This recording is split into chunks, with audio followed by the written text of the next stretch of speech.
and today we are discussing about the some important question of CLS।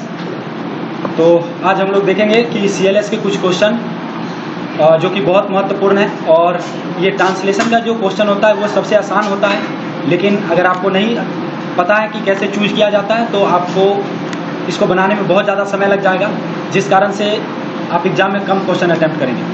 So let's saw them, देखते हैं किस trick पर इसे बनाया जाता है। वैसे बनता तो है टेंसेस पे, लेकिन हम लोग देखते हैं कुछ एक्सप्लेन करके देखते हैं। चलिए, तो क्वेश्चन नंबर 100 देखेंगे सभी लोग। कहता है कि हम जब ऐसे बाहर खुली हवा में होते हैं तो ठंडी हवा अपने साथ फूलों की खुशबू लाती है। तो ऑप्शन नंबर फर्स्ट क्या कहता है? The cool breeze bring the fragrance of wild flowers when you are outdoor like this. देखिए, सबसे पहले आप क्या करेंगे, एक बार क्वेश्चन पढ़ के देखेंगे। आप देखिए, जैसे ही आप क्वेश्चन पढ़ेंगे तो आपको पता चल जाएगा कि यह किस टेंस का, प्रेजेंट टेंस का। देखिए, हिंदी वाले जितने भी क्वेश्चन है, अगर आपको ये समझना है कि उसको कैसे बनाया जाता है सबसे कम से कम समय में, देखिए बनाने का तो आप पूरा प्रोसेस से बना सकते हो, लेकिन हमारे पास वहां पे क्या होता है, समय कम होता है। तो इसको सबसे कम समय में बनाने के लिए आपको सबसे पहले टेंस का स्ट्रक्चर और उसकी पहचान याद होनी चाहिए। यहाँ पे हमारे जितने भी विद्यार्थी हैं उन सभी को ये चीज पता है और याद है। अरे याद है कि नहीं, जोर से बोलेंगे। अरे सबको याद है? गुड।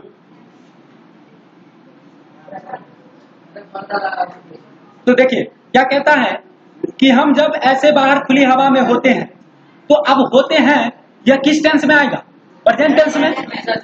अब हम जान गए, और लास्ट में भी देख रहे हैं क्या कह रहा है, तो ठंडी हवा अपने साथ फूलों की खुशबू लाती है। तो ती भी है, तो इसका मतलब ये किस में होगा? प्रेजेंट में ही होगा। तो अब हम देखते हैं, तो आप जब ये चारों ऑप्शन को पढ़िएगा तो आप पढ़ने के बाद देखिएगा कि कौन सा ऑप्शन सही है। तो पढ़ते हैं। पहला कहता है the cool breeze bring the fragrance of wild flower when you are outdoors like this. तो आप यहाँ पे देख रहे हैं, यहाँ पे क्या लिखा हुआ है? आर है। हमको पता है आर किस टेंस में यूज होता है? प्रेजेंट टेंस में। अरे प्रेजेंट के ही पार्ट में होता है ना, प्रेजेंट कंटिन्यूअस में यूज होता है। आप देखिए दूसरा ऑप्शन क्या कहता है? The cool breeze brought the fragrance of wild flower when we were outdoor like this. अब हमको पता है कि वेयर किस में होता है? पास्ट टेंस में। मैं शॉर्ट ट्रिक बता रहा हूँ, वेयर किस में होता है? पास्ट टेंस में। कल हम लोग का एग्जाम है, इसीलिए हम अभी शॉर्ट पे चल रहे हैं। तो वेयर का यूज किस में करते हैं? पास्ट टेंस में। तो लेकिन हमारा ट्रांसलेशन है किस में? प्रेजेंट में। तो ये ऑप्शन क्या हो गया? गलत हुआ कि नहीं हुआ? और तीसरा क्या कहता है? The cool breeze bring the fragrance of wild flower when you went outdoor like this. अब हमको पता है कि वेंट क्या है? V2। अब V2 का यूज किस में होता है? पास्ट टेंस में। तो ये भी ऑप्शन मेरा क्या हो गया? गलत। तो अब बचा कौन सा? 4 नंबर ऑप्शन क्या कहता है? The cool breeze brings the wild flower when we will be outdoor like this. क्या इसमें फ्यूचर टेंस की बात की गई है? अरे फ्यूचर टेंस की बात की गई है? नहीं की गई है। आप यहाँ ठीक से पढ़िए, क्या कहता है कि हम जब ऐसे बाहर खुली हवा में होते हैं तो ठंडी हवा अपने साथ फूलों की खुशबू लाती है। तो अब यहाँ पे क्या दिया गया? The cool breeze bring the wild flowers when we will be outdoor like this. तो विल बी का प्रयोग हमको पता है कि फ्यूचर कंटिन्यूअस में होता है। तो ये भी ऑप्शन क्या हो गया? गलत हो गया।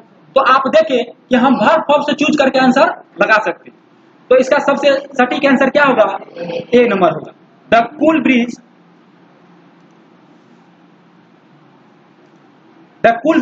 Bring the fragrance of wild flower when you are outdoor like this. ठीक है, चलिए आप लोग एक बार क्वेश्चन पढ़ लेंगे ताकि आप लोग को याद रहे। पढ़िए जोर से।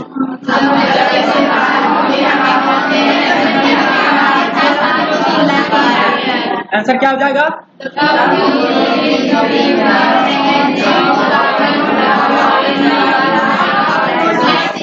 Outdoor like this. चलिए अब देखते हैं 101 नंबर क्वेश्चन क्या कहता है? We manage the natural climate when they strike. ध्यान रखिएगा, क्या कहता है? When they strike but forget that we are contributing to them too. तो सबसे पहले मैंने क्या बताया कि अगर इंग्लिश टू हिंदी करना है या हिंदी टू इंग्लिश करना है तो सबसे पहले आपको टेंस पकड़ना। टेंस पकड़ने का एक ही तरीका है, अगर हिंदी में है तो पहचान देखो, इंग्लिश में है तो वर्ब फॉर्म देखो। तो आप देखते हैं यहाँ पे We manage the natural climate when they strike, but we forget that we are contributing to them too. तो आप यहाँ पे देख रहे हैं क्या लगा हुआ है आर, जब आर लगा हुआ तो ये किस टेंस का हो जाएगा? प्रेजेंट टेंस का हो जाएगा, कंटिन्यूअस का। तो आप देखते हैं आंसर देखते हैं। इसमें पहले आंसर देखने से पहले आपको कुछ चीजें पता होनी चाहिए। पहला क्या कहता है? क्लाइमेट, है ना? तो आपको ये पता होना चाहिए कि नेचुरल क्लाइमेट, है ना, इसका मतलब होता है कि नैसर्गिक आपत्ति, है ना। जितने भी नेचुरल क्लाइमेट मतलब होता है कि नेचर मतलब जो हमारा नेचर है ना, और क्लाइमेट मतलब होता है जो मौसम का बारे में जो बताता है, जो मौसम के बारे में जानते हो वो क्लाइमेट के कहलाता है ना। जो वातावरण होता है, क्लाइमेट मतलब वातावरण। तो कहता है स्ट्राइक मतलब क्या होता है? जैसे कोई चीज स्ट्राइक किया जाता है, हमला करना। स्ट्राइक मतलब हमला करना या किसी चीज का आना। फॉरगेट मतलब होता है भूल जाना। फॉरगेट मतलब क्या होता है? भूल जाना। कंट्रीब्यूटिंग मतलब होता है कि योगदान देना। कंट्रीब्यूटिंग मतलब योगदान देना। ये सारी चीजें आपको पता हो गया, है ना। तो आप देखिए नेचुरल क्लाइमेट का मतलब होता है नैसर्गिक। देखिए ऑप्शन क्या कहता है कि नैसर्गिक आपत्ति आती है तो हम उनका सामना करते हैं, पर वे ये बात भूल जाते हैं कि उसके लिए हम भी जिम्मेदार होते हैं। तो आप इसमें देखिए, पहले हम चारों पढ़ लेते हैं। नैसर्गिक आपत्ति नहीं आती है, तो क्या इसमें नहीं आने की बात कह रहा है? नहीं। तो ये ऑप्शन क्या हो गया? गलत हो गया। नेक्स्ट कहता है कि नैसर्गिक आपत्ति आती है तो हम उनका सामना करते हैं, पर हम ये बात भूल जाते हैं कि उसके लिए हम भी जिम्मेदार होते हैं। तो देखिए अभी एक और ऑप्शन उसको भी पढ़ लेते हैं। क्या कहता है? नैसर्गिक आपत्ति आती है तो हम उनका सामना करते हैं, पर हम ये बात भूल जाते हैं कि उसके लिए जिम्मेदार हम नहीं होते। तो इसमें भी नहीं आ गया, तो ये ऑप्शन गलत हो गया। तो कहने का मतलब कि ऑप्शन नंबर 2 और option number 4, option number B और ऑप्शन नंबर डी दोनों में नहीं लगा हुआ। तो ये दोनों ऑप्शन क्या हो गया? गलत हो गया, एलिमिनेट कर लिए। आप देखिए बचा या तो ए होगा या फिर सी होगा। अब देखते हैं कि कैसे ए और सी होगा। तो आप यहाँ पे देख रहे हैं क्या लिखा हुआ है? We manage the natural climate when they strike. They का मतलब क्या होता है? वे होता है। They strike but forget that we are contributing that. देखो यहाँ पे भी क्या लिखा हुआ? वी, और यहाँ पे भी क्या है? वी। इसका मतलब है कि हमसे ही शुरू होगा। तो आप देखो पहला ऑप्शन क्या करता है? नैसर्गिक आपत्ति आती है तो हम उनका सामना करते हैं, पर दे मतलब वे ये बात भूल जाते हैं कि उसके लिए हम भी जिम्मेदार होते हैं। तो ये ऑप्शन क्या है? सही है। आप कहेंगे सर तो इसका मतलब सी नंबर बताइए। तो आप देखिए इसमें क्या कहता है? नैसर्गिक आपत्ति आती है तो उनका सामना करते हैं, पर हम ये बात भूल जाते हैं। तो क्या ये बात की बात कर रहा है कि वे बात की? वे की कर रहा है। तो देख लो कितना छोटा सा मिस्टेक किया। ठीक है, तो अभी ये समझ में आ गया आपको। तो इसका आंसर क्या हो जाएगा? 1 नंबर।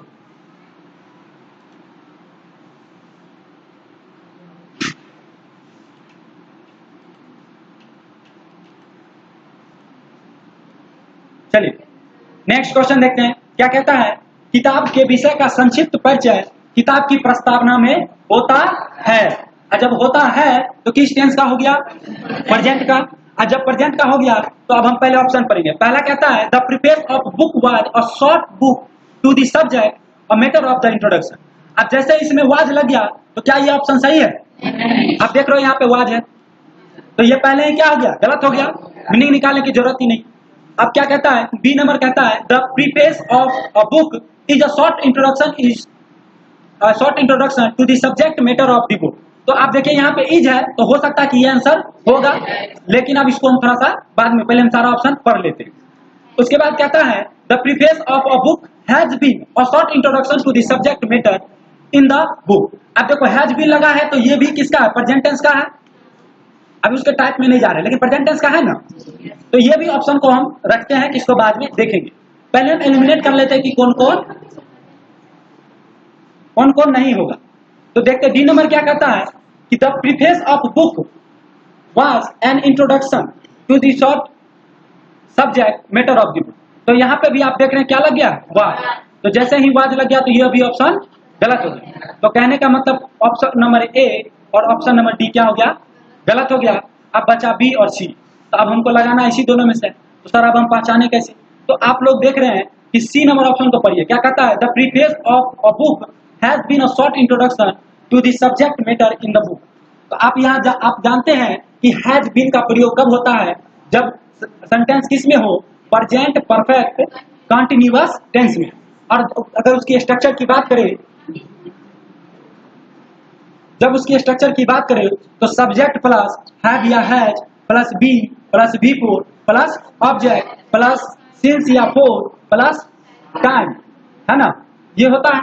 तो आपको मैंने जब स्ट्रक्चर पढ़ाया था तो उसमें भी बताया था, क्या बताया था कि जब भी प्रेजेंट परफेक्ट कंटिन्यूअस टेंस का बनाओ, उसका पहचान होता है कि या तो हिंदी वाक्य अंत में ता रहा है, ती रही है, या फिर भूतकालिक समय सूचक शब्द लगा रहे। ये दोनों में से एक नेसेसरी है ही, नहीं है तो वो उस टेंस में नहीं बनेगा। तो क्या ये दोनों चीज हिंदी में दिख रहा है कहीं पे? आप पढ़ के देख सकते हैं, पढ़िए एक बार।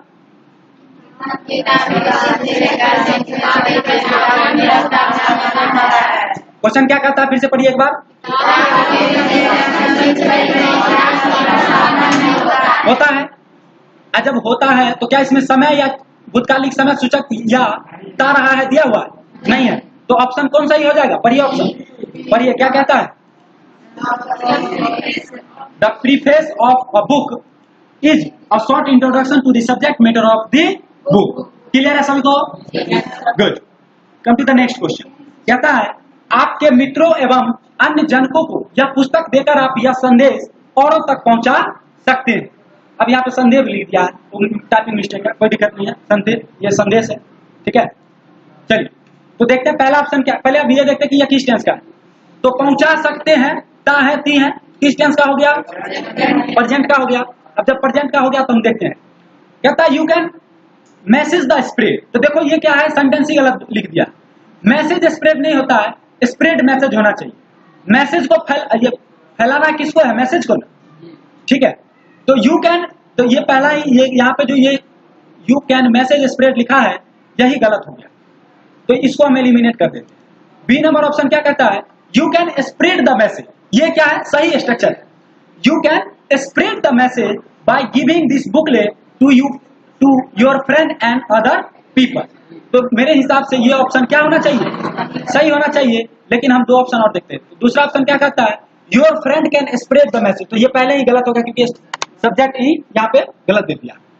उसके बाद है you have spread the message by giving the booklet. तो यहाँ पे भी यू हैव से शुरू नहीं होगा, ये शुरू किससे होगा? यू कैन से ही शुरू होगा। चलिए, किसी को डाउट? अरे किसी को डाउट? गुड। चलिए अभी हम शॉर्ट में देखते हैं, इसका अगर एक्सप्लेनेशन आपको चाहिए तो थोड़ा सा समय लगेगा क्योंकि अभी कल एग्जाम है, तो अभी पूरा एक्सप्लेन नहीं कर पाएंगे। वैसे आप लोग तो मैंने पढ़ा चुका हूं, तो आप लोग समझ रहे होंगे, है ना। चलिए नेक्स्ट देखते हैं क्या कहता है। मुझे याद है तब दिन भर में बहुत बारिश हुई थी। यहाँ पे ये होना चाहिए लेकिन कुछ मिस्टेक है। चलिए, मुझे याद है तब दिन भर में बहुत बारिश हुई थी या बारिश थी, हुई थी होना ही चाहिए, 100% होगा ही आपके एग्जाम में या मिस प्रिंट। तो आप देखिए यह किस टेंस का? पास्ट टेंस का। जब ये पास्ट टेंस का है तो हमें देखेंगे, अब ऑप्शन देखते हैं क्या कहता है। I remember it never rained heavy on that day. तो यहाँ पे नेवर का मीनिंग क्या होता है? नहीं, नकारात्मक होता है। तो क्या यहाँ पे नहीं का कहीं उपयोग किया गया हिंदी में? नहीं, तो ये ऑप्शन एलिमिनेट हो गया, गलत हो गया। अब क्या कहता है, I remember why it was raining heavy all day. तो अब वाई लग गया, तो क्या यहाँ पे क्वेश्चन पूछा जा रहा है? क्यों का चर्चा हुआ है हिंदी में? नहीं हुआ, तो ये भी क्या हो गया? गलत हो गया। अब देखते हैं तीसरा क्या कहता है, I remember it was raining heavy all day. तो ये क्या है? सही ऑप्शन है। ये आई रिमेम्बर, मुझे याद है, it was raining heavy all day, मुझे याद है तब दिन में बहुत बारिश हुई थी, ठीक है। तो ऑप्शन नंबर सी क्या हो जाएगा? सही है, लेकिन हम ऑप्शन नंबर डी भी देख लेते हैं। कहता है I remember it had not been raining heavy all day. तो देखो इसमें स्ट्रक्चर जाने से पहले तुम एक चीज देख लो, इसमें क्या लगा हुआ है? नॉट लगा हुआ। अब नॉट लगा हुआ है लेकिन ऊपर में नॉट का चर्चा किया गया कहीं? नहीं। जब नहीं का चर्चा नहीं किया गया या नकारात्मक चीजों की, बारिश नहीं होने की संभावना की बात नहीं की गई है, तो ये भी ऑप्शन क्या हो गया? गलत हो। एकदम इजीली पकड़ पा रहे हो ना? अरे समझ रहे हो सभी लोग? गुड। अब देखिए 105 क्या कहता, my mother gets absolutely bored if the TV is down और इलेक्ट्रिसिटी इज नॉट वर्किंग। अब क्वेश्चन ध्यान से पढ़िए, कहता है my mother gets absolutely bored. अब यहाँ पे बोर मतलब क्या होता है? उब जाना। क्या होता है? उब जाना। जैसे कोई होता है ना कि कोई ज्यादा बकवास करता है तो आप क्या हो जाते हो? उब जाते हो। तो वही कह रही है कि मेरी माँ क्या होती है, उब जाती है। टीवी इज डाउन, डाउन मतलब क्या होता है, बंद होना। कोई चीज क्या होता है, शट डाउन बोलते हैं ना, शट डाउन, जैसे कंप्यूटर शट डाउन होता है, शट डाउन मतलब बंद होना। तो यहाँ पे टीवी इज डाउन का मतलब टीवी बंद होना। इलेक्ट्रिसिटी इज नॉट वर्किंग, अब यहाँ पे इलेक्ट्रिसिटी भी क्या हो जाती है, नॉट वर्किंग मतलब नहीं चलता या नहीं आता है। तो अब देखते हैं आंसर क्या कहता है, ऑप्शन क्या कहता है। तो पहला कहता है अगर टीवी बंद हो या फिर बिजली चली गई हो, मेरी माँ उब नहीं जाती है। क्या मेरी माँ उब जाती है या उब नहीं जाती की बात कर रहा है। तो आप यहाँ पे देखते हो लिखा हुआ है कि my mother gets absolutely bored, मतलब मेरी माँ उब जाती है, लेकिन यहाँ पे बात कर रहा उब नहीं जाती है। तो ये ऑप्शन क्या हो गया, गलत हो गया। नेक्स्ट कहता है अगर टीवी बंद हो या फिर बिजली चली गई हो, मेरी माँ उब जाती है। तो ये कहीं ना कहीं सही है, लेकिन इसको हम बाद में एलिमिनेट करेंगे। अभी देखते हैं दूसरा, तीसरा नंबर देखते हैं। अगर टीवी बंद ना हो, क्या टीवी बंद ना होने की बात कह रहा है क्या, नहीं। मैंने पहले बताया वहां डाउन का मतलब क्या होता है, बंद होना। तो ये भी ऑप्शन क्या हो गया, गलत है। एग्जाम में आपको सिर्फ शॉर्ट देखना है, आपको थ्योरी 100% पता होना चाहिए, लेकिन एग्जाम में समय कम रहता है। नेक्स्ट क्या कहता है, अगर टीवी बंद हो या फिर बिजली चली गई हो तो उनकी माँ बहुत उब जाती है। अब यहाँ उनकी पे ध्यान दीजिएगा, लेकिन आप जब क्वेश्चन पढ़िएगा तो यहाँ लिखा हुआ है माय मदर, लेकिन ऑप्शन में क्या है, उनकी माँ बहुत उब जाती है। तो क्या उनकी माँ की बात कर रहा है, नहीं। माय मदर मतलब मेरी माँ है ना, उनकी की बात नहीं कर रहा। तो ये भी ऑप्शन क्या हो जाएगा, गलत हो जाएगा। तो अब हम छोड़े कौन थे, बी नंबर। तो आप देखते हैं बी नंबर पढ़ के, अगर टीवी बंद हो या फिर बिजली चली गई हो, मेरी माँ बहुत उब जाती है। ये सबसे सही है। चलिए अब थोड़ा सा देखते हैं छोटा छोटा। कहता है he is dash player in the team. तो आप जानते हैं कि he is dash player in the team. अब ये कौन से, पहले हम ये क्वेश्चन पढ़े, क्वेश्चन पढ़ने के बाद आप ऑप्शन पढ़ेंगे जरूर, best, the best and more best. अब जैसे ही दी बेस्ट, बेस्ट या मोर बेस्ट पढ़े तो हमें पता है कि यह किसका है, डिग्री का। और जब डिग्री का है तो हम क्वेश्चन पढ़ेंगे कि कितने में कंपेयर हो रहा है। तो अब he is dash player in the team, तो टीम में क्या एक ही दो होते हैं क्या प्लेयर, नहीं, एक दो से अधिक, तीन से अधिक होते हैं। और जब तीन से अधिक है तो सुपरलेटिव डिग्री, सुपरलेटिव डिग्री लगाएंगे तो बेस्ट होगा क्या, नहीं। मोर बेस्ट होगा क्या, दो डिग्री तो हो ही नहीं सकता। तो बचा क्या, the best. He is the best player in the team. चलिए नेक्स्ट कहता है C dash not want to stay at home. अब देखो सी है, नॉट है, want to stay at home. तो हम जानते हैं अब यहाँ पे लगाना है हेल्पिंग वर्ब। तो यहाँ पे क्या लगाओगे, तो सबको पता है कि सी के साथ क्या लगता है, डू लगता है ना। सी के साथ क्या लगता है, हाँ सी के साथ क्या लगता है, डज। हमको नहीं पता था ना, अच्छा क्या बता दिया। चलिए सी के साथ क्या लगाएंगे, डज। बहुत आसान क्वेश्चन है। नेक्स्ट कहता है dash people come from that hotel over there. अब मैंने बताया है कि पीपल हमेशा क्या होता है, सिंगुलर होता है या प्लूरल होता है, प्लूरल होता है। आपको हम पढ़ाए हैं कि दैट का प्रयोग हमेशा दिस और दैट का प्रयोग सिंगुलर के लिए करते हैं, और दीज और दोज का प्रयोग किसके लिए करते हैं, प्लूरल के लिए। तो यहाँ पे क्या हो जाएगा, दोज पीपल हो जाएगा। अरे जो पढ़ा है उससे मिल रहा है कि नहीं मिल रहा है, अरे 100% मिल रहा है कि नहीं। चलिए ठीक है, नेक्स्ट देखते हैं क्या कहता है। My mother dash a new dress to grandma's birthday. कहता है कि मेरी माँ dash a new dress to grandma's birthday. तो यहाँ पे अगर इसका ओवरऑल कॉन्सेप्ट समझाए तो यहाँ पे कौन सा ऑप्शन हो जाएगा, वुड लाइक की बात कर रहा है कि मेरी माँ को, मेरी माँ को अपने दादी के बर्थडे, मेरी दादी के बर्थडे के लिए क्या चाहिए, नया ड्रेस चाहिए। ठीक है, वो चाहने की बात कर रहा है। तो यहाँ पे लाइक्स ना होके क्या हो जाएगा, वुड लाइक्स हो जाएगा। चलिए आप देखिए फिर से हिंदी वाला क्वेश्चन आ गया। कहता है there is normally not much breeze but today there are really strong winds. तो देखिए इसमें किसकी बात कर रहा, नहीं की बात कर रहा है। तो कहता है there is normally not much breeze. देखिए पहला ऑप्शन क्या करता है, या तो ज्यादा हवा बहती नहीं। तो ये पहले ऑप्शन गलती हो गया, या से तो शुरू होगा ही नहीं। तो पहला ऑप्शन हम पहले एलिमिनेट कर दिया। अब बचा 3। तो बी नंबर ऑप्शन देखते हैं क्या कहता है। वैसे तो ज्यादा हवा बहती नहीं, लेकिन आज हवा काफी तेजी से बह रही है। तो इस क्वेश्चन को हम थोड़ी देर के लिए रखते हैं, क्योंकि हमें पता है कि यहाँ पे आर लगा हुआ है, और आर लगा है तो किस टेंस का होगा, प्रेजेंट टेंस का। अरे किसका होगा, ठीक है। तो अब नीचे देखते हैं क्या कहता है कि सी नंबर भी देखते हैं। वैसे तो ज्यादा हवा नहीं होती है, अरे सीधा हवा नहीं होने की बात कर रहा है कि बहने की बात कर रहा है? बहने की ना बात कर रहा है। तो ये भी ऑप्शन क्या हो जाएगा? गलत हो जाएगा।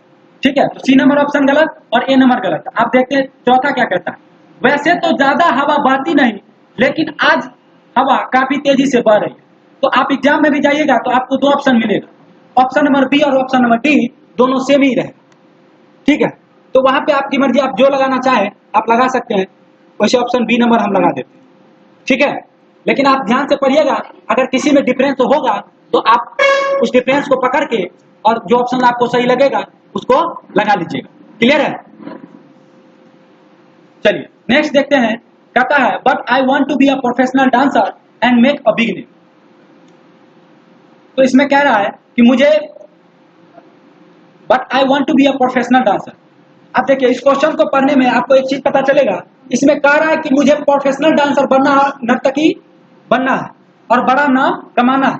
क्या यहाँ पे कहीं पे नहीं की बात कर रहा है? नहीं कर रहा है, लेकिन हम ऑप्शन में देखते हैं। अब ऑप्शन पहले पढ़ लेते फिर आपको समझ में आएगा। कहता है कि मुझे व्यावसायिक नर्तकी या नर्तक बनना था और बड़ा नाम कमाना था। क्या इसमें था कि ये जो था लिखा है, क्या क्वेश्चन पढ़ने से आपको लग रहा है कि ये पास्ट टेंस का है? आप देखिए, but I want to be a professional dancer and make a big name. अच्छा आप कहिएगा कि सर पास्ट टेंस कैसे पहचाने? तो आपको पता होगा कि पास्ट टेंस पहचाने का मैंने शॉर्ट में बताया है, या तो वीटी होना चाहिए, या डिड होना चाहिए, या वाज वेयर होना चाहिए, या हैड होना चाहिए, या हैड बीन होना चाहिए। शॉर्ट में ये पांच चीज है, तभी आप समझेंगे कि वो पास्ट टेंस का। तो आप देखिए क्या इसमें से कोई भी क्राइटेरिया इसमें मिल रहा है? नहीं मिल रहा। तो इसका मतलब ये क्या है? पहला नंबर ऑप्शन गलत है। अब दूसरा क्या करता है, पर मुझे व्यावसायिक नर्तकी नहीं बनना। तो इसमें बात किसकी कही है? नहीं बनना। लेकिन ऊपर में क्या कह रहा है? बनने की बात कर रहा है। तो ये भी ऑप्शन क्या हो गया? गलत हो गया। कहता पर मुझे व्यावसायिक नर्तकी कब बनना है। अब जब कब आ गया, क्या कब की बात कर रहा है उसमें? नहीं, ये भी गलत हो गया। तो बच क्या गया? D number. क्या है? पढ़िए सभी लोग, क्या कहता है?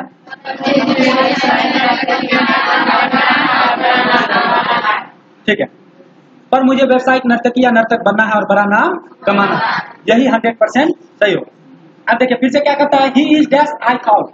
अब देखिए क्वेश्चन पढ़ लिए, अब आंसर पढ़ेंगे। यंग, यंगेस्ट और यंगर देन। अब जैसे ही यंग, यंगेस्ट, यंगर देन आया तो हम समझ गए ये किसका है? डिग्री का है। और जब डिग्री का है तो आप देखते हैं कितने के बीच कंपेयर है। कहता है ही इज आई थॉट, मतलब ही मतलब वह और आई मतलब मैं।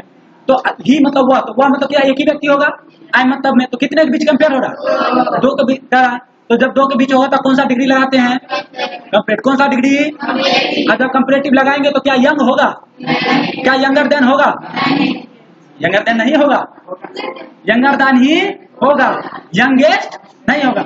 आपको मैंने बताया है कि कंपैरेटिव डिग्री अगर आपको पहचाना है कि कैसे होगा, तो आप देखिएगा कि उस किसी भी एडवर्ब और एडजेक्टिव के अधिकांश सिलेबल के अनुसार किसी भी एडजेक्टिव या एडवर्ब के अंत में ई आर या आर लगा है तो आप समझ जाइएगा कि वो क्या है?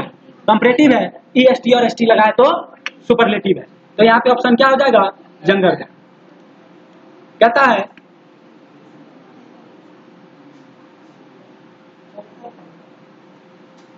Dash is my mobile and that is your on shelf over there. तो देखो डैश इज माई मोबाइल, तो यहाँ पे इज है और हमको पता है जब इज है तो क्या होना चाहिए? सिंगुलर। और सिंगुलर होगा तो क्या दीज होगा? नहीं। क्या हो जाएगा? दिस हो जाएगा। चलिए ये दिस देखते हैं। क्या कहता है, dash are my grandparents and have they have come to meet you mama. तो आप देखो यहाँ पे आर लगा हुआ है तो इसका मतलब क्या है? प्लुरल ही होगा। आर किसके लिए यूज करते हैं? प्लुरल के लिए। और जब प्लुरल के लिए यूज करते हैं तो क्या दिस दैट का यूज होगा? मैंने पहले बताया कि दिस दैट का यूज सिंगुलर के लिए होता है और दिस दोज का प्लुरल के लिए। तो यहाँ एक ही ऑप्शन क्या बचता है? दीज। तो क्या हो जाएगा? These are my grandparents. Next कहता है fill the blank with correct option so that this become an order dash of your mobile. देखिए जब इस प्रकार का क्वेश्चन आए तो इसमें आप मून के B1 लगा दीजिएगा। तो B1 क्या हो जाएगा? Switch of the mobile. Next कहता है which is the correct sentence. अब देखिए जब इस प्रकार का सेंटेंस आए तो मैंने आप लोगों को कुछ ट्रिक बताया है, तो इसमें पढ़ के देख लेते हैं। कहता है Nandini help her daughter with never her homework. ये पूरा का पूरा गलत है। इसमें आंसर क्या हो जाएगा? Nandini never help her daughter with her homework. ये स्ट्रक्चर पे सही बैठ रहा है तो बी नंबर ऑप्शन सही हो जाएगा। 116 देखते हैं हिंदी वाला। आपके नई कहानी का विषय क्या होगा? दुख, भय या फिर शौक। तो आप देखिए यहाँ पे बात कर रहा है कि क्या होगा, इसका मतलब फ्यूचर टेंस का है। आप देखिए क्या होगा तो फ्यूचर टेंस का, तो हम देखते हैं। पहला कहता है what will have been theme of your new story, tragedy, horror और फैंटेस्टी। तो इसको हम कुछ देर के लिए रखते हैं, इसको एलिमिनेट नहीं करते हैं। बी नंबर ऑप्शन क्या करता है, what will be the theme of your new story, tragedy, horror और फैंटेस्टी। ये भी थोड़ा सा सही लग रहा है, लेकिन इसको भी हम रखते हैं। अब सी नंबर ऑप्शन में देखिए क्या कहता है, what was the theme of your story. तो पहले ही गलत हो गया, वाज आ गया तो गलत हो गया। और चौथा में देखिए कहता है what will be the theme of your new story. अब जब इसमें बनाइएगा तो यहाँ पे एक छूट गया है, एग्जाम में आपको यहाँ पे ओल्ड मिलेगा। क्या मिलेगा, ओल्ड। अब जब यहाँ पे ओल्ड है तो क्या ये पुरानी कुछ बात कर रहा है, क्या पुरानी दुख है या स्वप्न की बात कर रहा है, नहीं। तो ये भी ऑप्शन क्या हो गया, गलत हो गया। तो बचा क्या, ऑप्शन नंबर ए और बी। अब जब ए और बी बचा तो देखते हैं क्या कहता है, व्हाट विल हैव बीन।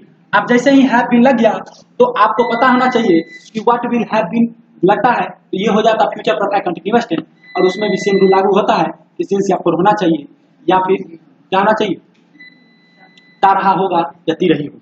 अरे है कि नहीं, यही स्ट्रक्चर होता है।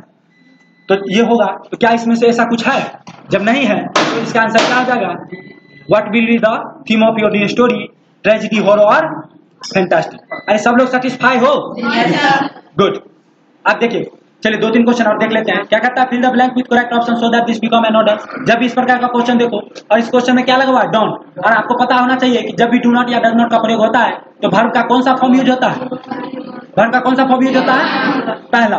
तो पहला फॉर्म क्या क्या होगा यहाँ पे, तो बहुत आसान है, इजिली बना लेंगे। देखिए, I dash fruit juice very much. अब आपको पता है कि आई हमेशा सिंगुलर होता है, लेकिन इसके साथ वर्ब क्या लगता है, प्लुरल। आई हमेशा सिंगुलर होता है लेकिन वर्ब हमेशा प्लुरल लगता है, तो आई के साथ क्या लगेगा, लाइक लगेगा। अब आपको पता होना चाहिए कि सिंगुलर कैसे बनता है, प्लुरल कैसे बनता है ना। चलिए, which is the correct sentence, तो इसमें पता ही है, सब लोग बता ही देंगे, लेकिन फिर भी पढ़ के बता देता हूँ। He read the sometimes newspaper, he sometimes read the newspaper. तो आपको पता होना चाहिए कि इसमें सबसे सटीक आंसर कौन सा है, B number, he sometimes read the newspaper. चलिए, थैंक यू एवरीवन।